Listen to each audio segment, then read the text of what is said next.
seller siya. May nakapash sa kanya. Kami ganun. Sabi sa kanya, Sir Bob, so anong reaction niyo po sa ganun?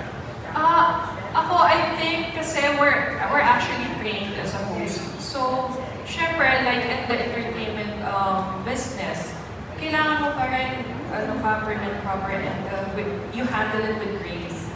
Ako kasi, kapag gano'n, hindi ko na din pinapansin. And we actually move on to the products na kung ano yung sinesell namin.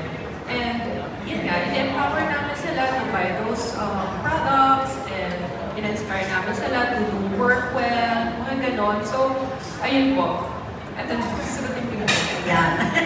No, because a lot of people, it's really inevitable when they say live selling or live seller. So, tendency is, okay, nag-live selling na lang siya, dating artista siya, baka wala na siyang project in the lives.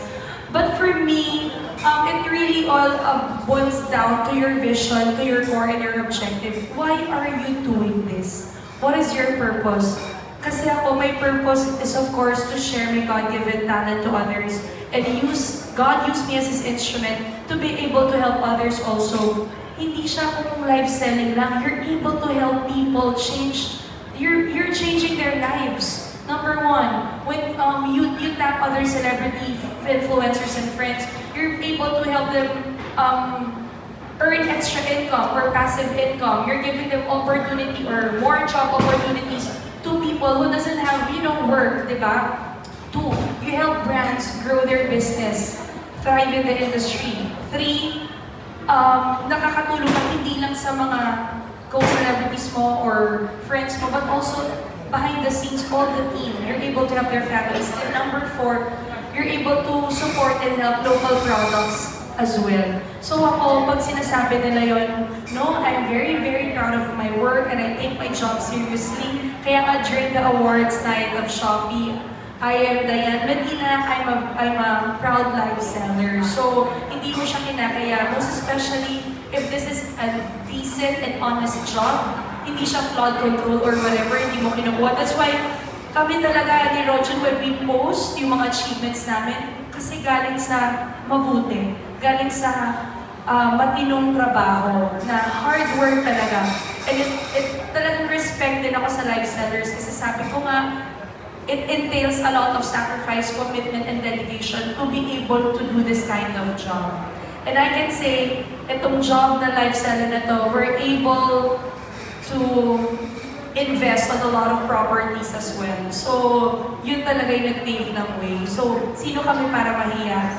Nandito kami to be grateful to our Lord Jesus Christ kasi binigyan niya kami ng blessing na ganito kalaki. And we are very, very proud of this. And not to mention, nagkakaroon na ng mas nagiging open na.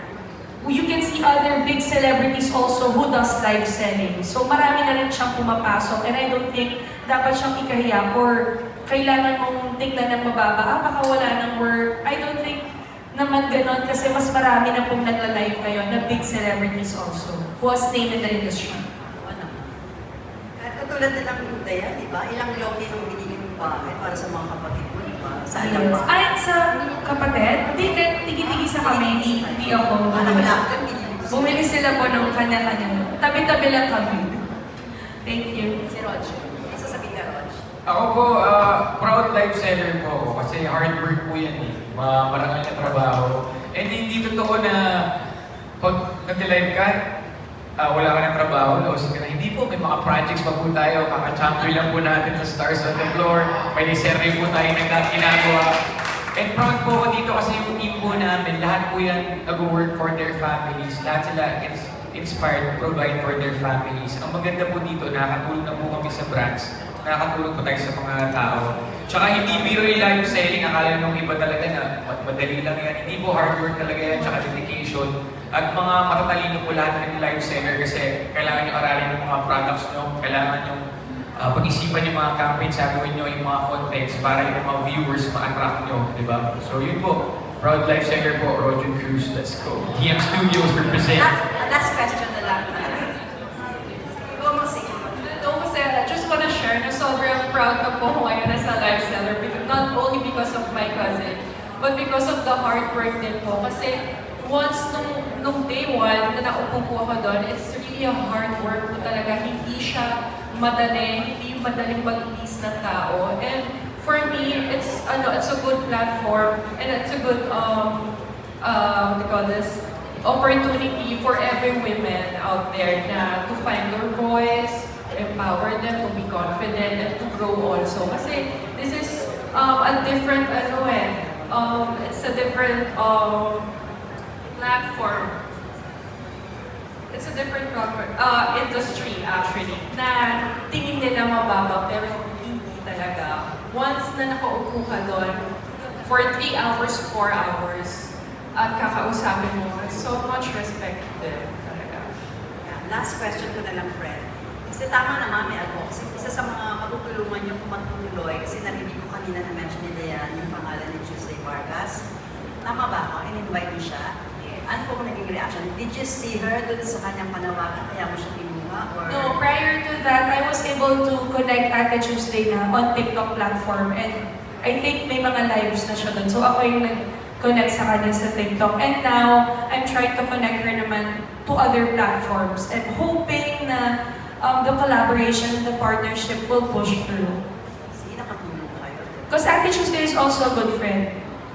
Magkasama kami sa TV5. Thank you everyone. Thank you. Thank you. Ito po, second to the last question. Ang dating presidente ng PMPC, ngayon bumagsak sa vice, ang PR ni Jojo Mendez Rodel Fernando. May Jojo Mendez talaga, no? Una kay Rochon, gaano ka ka-proud at nagkaroon ka ng misis na maabilidad, madiskarte at masipag? Di ma-explain kung gaano ka-proud kasi sobrang proud. And di alam ng lahat, sobrang nagpapasalamat ako sa Panginoon na ano po ba yung nagawa ko mabuti sa buhay ko at binigyan niyo ako ng ganitong asawa. Kasi nasa kanya na lahat eh. Di ba parang sobrang bonus na hardworking siya, matalino. Nasa kanya lahat kasi maganda, sexy. Tapos ngayon, di kasi di ba, hindi naman lahat ganun. So parang grabe Lord. Tapos, bakit? Sexy mo naman. Sa paningin ko, sexy ka pa rin eh.